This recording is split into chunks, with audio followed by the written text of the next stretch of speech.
날마다 행복한 묵상. 바울의 성김영성 12번째, 종의 흔적, 겸손입니다. 하나님의 말씀은 디모데전서 6장 3절에서 5절입니다. 누구든지 다른 교훈을 하며 바른 말, 곧 우리 주 예수 그리스도의 말씀과 경건에 관한 교훈을 따르지 아니하면 그는 교만하여 아무것도 알지 못하고 변론과 언쟁을 좋아하는 자니 이로써 투기와 분쟁과 비방과 악한 생각이 나며 마음이 부패해지고 진리를 잃어버려 경건을 이익의 방도로 생각하는 자들의 다툼이 일어나느니라. 자, 빌립보서 2장 3절입니다. 아무 일든지 다툼이나 허영으로 하지 말고 오직 겸손한 마음으로 각각 자기보다 남을 낮게 여기고. 야고보서 4장 6절입니다. 그러나 더욱 큰 은혜를 주시나니 그러므로 일렀을 때 하나님이 교만한 자를 물리치시고 겸손한 자에게 은혜를 주신다 하였느니라. 아멘. 자, 묵상문 1번입니다. 교만해지는 이유는 어디에 있습니까? 그 특징은 무엇이고 결국 어떻게 됩니까? 교만해지는 이유, 그것은 자기 중심적, 마음에 우상합니다. 내 스스로가 나는 참 괜찮다. 내 기준이 옳다. 그래서 내 기준, 내가 생각하는 그것이 옳다라고 생각하면서 그 기준으로 살아가는 그것이 바로 교만입니다. 그래서 내 생각하는 그것이 누가 말해도 나는 옳아. 그것 때문에 나는 흔들리지 않아. 아주 교만한 것이죠. 그래서 우리는 내 자신에 대한 내 중심적, 자기 중심적 이런 마음의 우상화, 이런 것들을 버리는 것이 첫 번째 돼야 됩니다. 두 번째, 지위, 또 권위의 오용입니다. 지적인 우월감이나 소유의 우월감이죠. 내가 소유하고 내가 알게 된 그 지식, 그것이 내 것이고 내 힘으로 얻었다. 그렇게 되는 순간 우리 인간은 교만해질 수밖에 없습니다. 세 번째는 영적 불안과 자기 방어입니다. 취약성의 은폐 때문에 그렇습니다. 어떤 나의 실패나 불안한 이런 요소들을 감추려는 욕구가 타인을 깎아내리고 우월성을 과시하려 합니다. 내가 이런 부족한 것들이 드러날까 봐 남을 더 함부로 하고 남을 더 깎아내리는 것이죠. 그래서 교만의 특징들은 무엇이 있느냐? 이런 사람들은 토론, 변론, 언쟁을 좋아한다. 토론, 변론, 언쟁을 좋아한다는 것은 자기 과시입니다. 내가 이렇게 똑똑하다. 내가 이렇게 잘 알고 있다. 내가 많이 알고 있다. 지식을 과시하라는 말싸움을 하는 것을 보면 교만하다. 두 번째는 자기 정당화와 불순종입니다. 나는 옳다 라는 태도로 어떤 다른 사람들의 권위나 다른 사람들의 말을 안 듣는 것이 내가 옳다, 나는 맞다. 아주 위험한 것이죠. 세 번째는 하나님에 대한 반항입니다. 하나님은 교만한 자를 멀리 하십니다. 그렇기 때문에 결국은 하나님을 대적하는 것입니다. 하나님을 대적하는 자리에 갈 수밖에 없습니다. 그래서 교만한 자는 결국 하나님을 대적하는 존재가 될 수밖에 없다. 그래서 결과적으로 어떻게 됩니까? 하나님으로부터 멀어집니다. 하나님은 교만한 자를 물리치신다. 멀리 하신다. 교만하다. 하나님과 분리되어져 있다. 또 관계와 공동체를 파괴합니다. 다툼과 분쟁과 비방이 생겨서 서로 토론하고 서로 정죄하고 비난하면서 그런 관계들을 다 파괴할 수밖에 없습니다. 내적인 썩음과 비참함에 빠지게 되어집니다. 마음의 부패, 영적인 도덕적인 그런 부패가 있는데 본인은 그걸 눈치채지 못하는 것이죠. 그래서 계속 부패해져 가는 것입니다. 그리고 자기만 옳다라고 자기의 성을 쌓는 것이죠.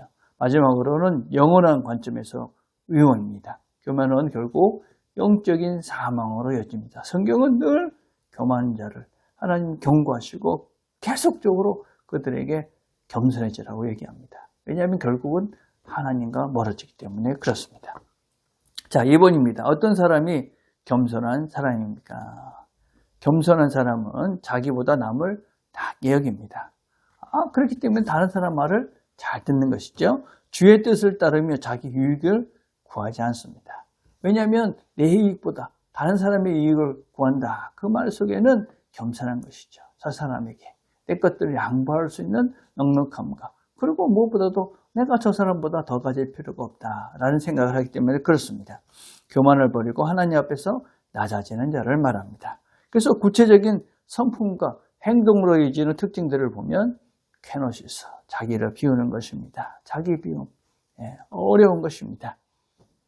복종, 죽기까지 순종하겠다. 그래서 내 자신의 명예나 권리나 편리함들을 포기할 줄 아는, 여기서부터 우리는 겸손함의 시작이 된다. 그리고 두 번째는 타인을 존중하는 것입니다. 자기보다 남을 낮게 여기라. 남의 그런 가치를 인정하고 다른 사람의 그런 생각들을 존중하고 또 그것을 통해서 내가 배우려는 자세들, 이런 것들이 무엇보다도 중요하죠. 여러분, 왜 자꾸 토론을 하고 반론하느냐? 배우지 않고 나는 옳다, 이런 걸 과시하기 위해서 토론하는 것이죠. 그래서 교만한 사람들은 배우지 않습니다. 겸손한 사람은 늘 배웁니다. 난 배우고 있다. 난 누구를 통해서 또 배운다. 겸손한 사람입니다.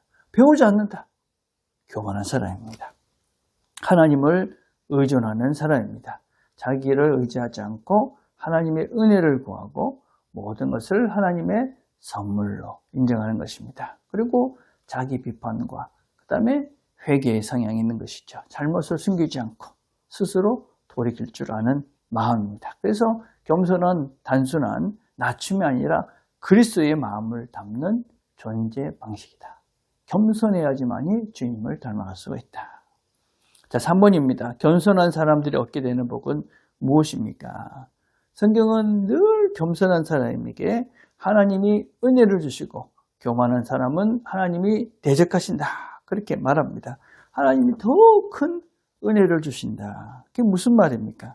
하나님을 더 많이 알게 되고 하나님을 더 풍성하게 되는 것이죠. 우리가 낮아지는 것만큼 기뻐지는 것이고 그만큼 하나님의 은혜가 그 안에 풍성하게 채워지는 것이다. 두 번째는 영적 승리입니다. 여러분, 세상적인 명성이나 권력이 아니라 하나님과 사람 앞에서 존귀함을 얻는 것이 바로 겸손합니다. 모든 사람은 겸손한 사람을 좋아합니다. 그렇기 때문에 이것은 하나님도 좋아하시고 그러나 사단은 싫어하죠.